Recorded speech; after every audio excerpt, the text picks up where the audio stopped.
dcfilmgirl.com. Shawn, so nice to meet you. Congratulations on this series. I thought it was a stunning novel adaptation, honestly. Thank you, and thank you for your t-shirt. Oh, yes, of Yeah. course. I have to represent. I know, I love it. So Birthday. now another one of my daughters can go to college because we're still selling merchandise. Yes, you're still selling merchandise. And because it's Halloween, I have to show you. I dressed up as Jodie Comer from Free Guy, obviously I one of the love best. you, Molotov girl. I love it. Yes, I loved being Molotov girl. That was 2 years ago, but I obviously had to show you. Free Guy makes everyone happy, obviously. Thank you. I wanted to start with Aria Mia Liberti because I thought she was absolutely incredible in this series. I only learned after I watched the series that this was her first acting role. So I wanted to talk with you about that, how working with a new actor as a director and how that enhanced the series. Yeah, well, Aria was just kind of a miraculous discovery because the character in the book and in the show is blind. And rather than doing this the way films and TV shows have done for decades, which is a sighted actor playing blind, I wanted to see if I could find an actual performer who is herself blind. And so I saw over 1,000 young women, and one of them was Aria. She has never acted before. She's legally blind. She had never even auditioned before. And yet there was something about her, even before she knew a thing about acting, there was something strong and fierce and smart.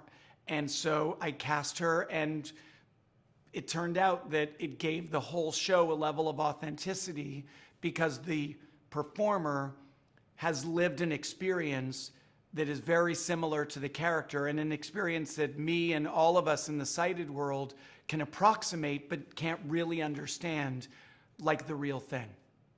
No, I fully agree. I can't wait to see what she does next. What scene are you particularly excited for fans of the novel to finally see come to life on screen?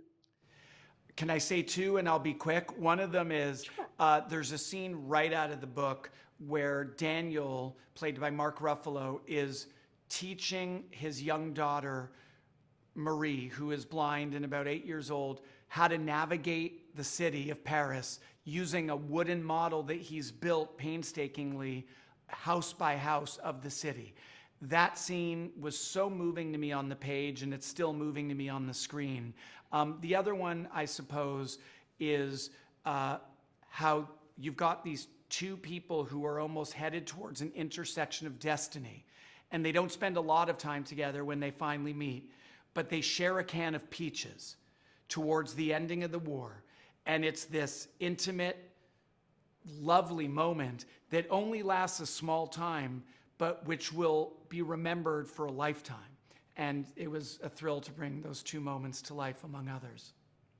That was my favorite scene in the series for sure. Last question for you. Obviously, we're all super excited for Deadpool 3. Are we going to get a Taylor Swift song in the mix? Because I want to see Wolverine and Deadpool battle it out to Delicate Lover. I don't care what it is. Well, I think that's a great idea, one that had not occurred to me before this interview, so thank you.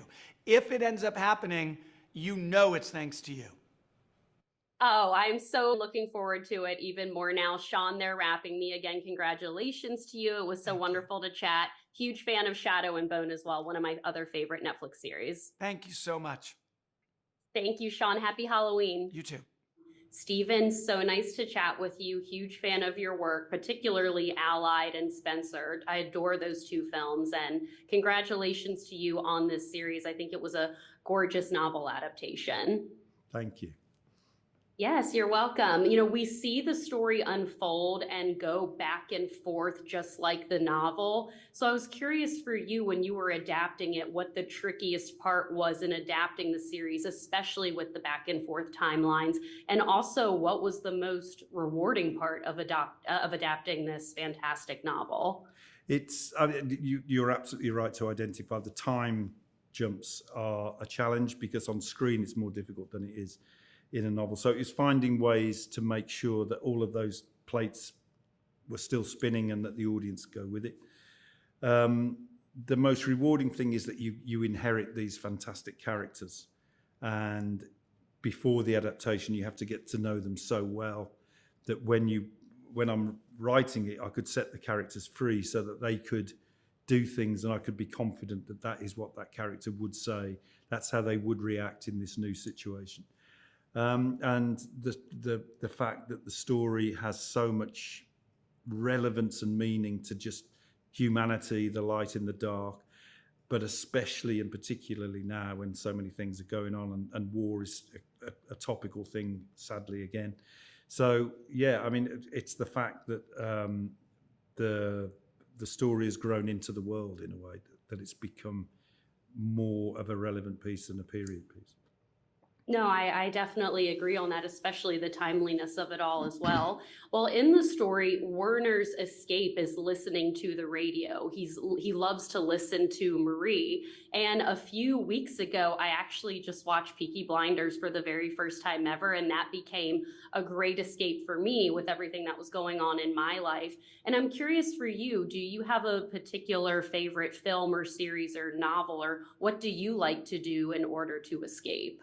Go fishing is the thing. I grew up on boats, so Oh, I did you? understand. Oh, wow, fantastic. No, I tend to I'm writing a lot of the time because I've got lots of stuff going on, but I tend not to watch too much, sort of deliberate, so that I don't get diverted or influenced in any way by other things. So I tend not to get a lot of time to view. I love to read Hemingway. I love to read Dickens. But if I'm being honest, if I want to get away, I go fishing. I love that. I know you're a Dickens fan, of course, with Great Expectations. Well, last question for you: what scene in the series do you think that book readers are going to be most excited to see come to life on screen? I'm hoping that it will be the scenes with the models, because in the story, Daniel, the father, builds wooden models of the cities where they live so that his daughter, who's blind, can navigate her way just by using the fingers, get to know the streets. And for me, that is a perfect scene because it's a perfect analogy of what a parent does with the child, to say, here is the world. Here is what it looks like. Here are the dangers. This is how you get from one place to the other. And you can see that her hands moving through the streets. And it's just so simple and so poignant. And there's no action in that scene. There's no explosions. But for me, that is the most perfect scene that you can imagine. It's really well done. I'm so excited to watch the series with my mom, who's of course a huge fan of the novel as well. Yeah. And we need to do season 2. Yes, I need it's coming. more time party. It's coming. coming. That's why I'm not watching anything else. I'm writing to be. Oh, I'm so excited. Well, it was so nice to chat, Stephen, and again, congratulations to you. Thank you.